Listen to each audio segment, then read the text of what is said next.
फिल्मी दुनिया आज अपना एक असली कलाकार खो चुकी है। धर्मेंद्र अब इस दुनिया में नहीं रहे और उनकी छवि, उनकी अदाकारी और उनके किस्से हमेशा लोगों की यादों का हिस्सा बने रहेंगे। उनकी पेशेवर यात्रा जहां शानदार उपलब्धियों से भरी रही, वहीं उनकी निजी जिंदगी भी हमेशा सुर्खियों में रही। धर्मेंद्र और हेमा मालिनी की जोड़ी को दर्शकों ने पर्दे पर भी सराहा और वास्तविक जीवन में भी पसंद किया। लेकिन उनकी जीवनी का एक ऐसा पहलू भी है जिससे बहुत कम लोग परिचित हैं। बहुत से लोग यह नहीं जानते कि शोहरत और नाम कमाने से पहले धर्मेंद्र की जिंदगी में प्रकाश कौर का स्थान था। केवल 19 वर्ष की उम्र में वर्ष 1954 में धर्मेंद्र ने प्रकाश कौर से विवाह किया था। यह शादी परिवार द्वारा तय की गई थी। उस दौर में न कैमरों की चमक थी और न स्टार बनने का रुतबा। वक्त गुजरता गया, जीवन अपनी रफ्तार से आगे बढ़ा और इसी रिश्ते से उनका परिवार मजबूत हुआ। उनके 4 बच्चे हुए, सनी देओल, बॉबी देओल, विजेता और अजीता। लेकिन फिल्म जगत में कदम रखते ही धर्मेंद्र के सफर ने एक नया अध्याय शुरू कर दिया। सेट पर शूटिंग की हलचल के बीच और किरदार निभाते हुए उनका मन हेमा मालिनी की ओर आकर्षित होने लगा। ये 2 कलाकारों की सामान्य मुलाकात नहीं थी, बल्कि एक ऐसा जुड़ाव था जिसने धर्मेंद्र की जिंदगी का रास्ता ही बदल दिया। खबरों के अनुसार 1980 में धर्मेंद्र और हेमा मालिनी ने साथ रहने का फैसला किया था, लेकिन उस समय उनकी पहली पत्नी प्रकाश कौर तलाक देने को तैयार नहीं थीं। ऐसे में कानूनी रूप से दूसरी शादी का रास्ता बंद था।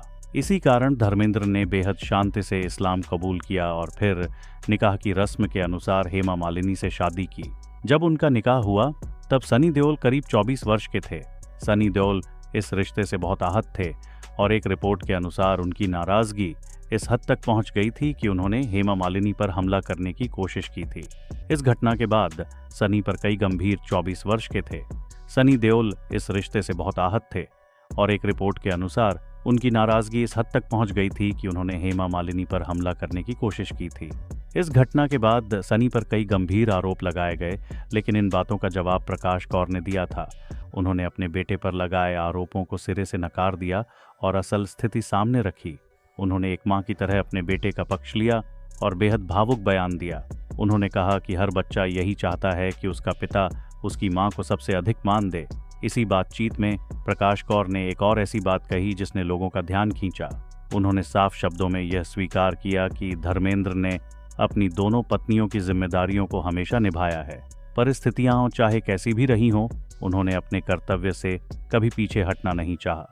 प्रकाश कौर ने बिना किसी शिकायत के बेहद सच्चाई के साथ अपनी भावनाएं साझा की। अपनी तुलना करते हुए उन्होंने कहा कि हेमा मालिनी जैसी आकर्षक और प्रभावशाली महिला के सामने कोई भी पुरुष आकर्षित हो जाएगा और हर आदमी स्वाभाविक रूप से उन्हें पसंद करेगा।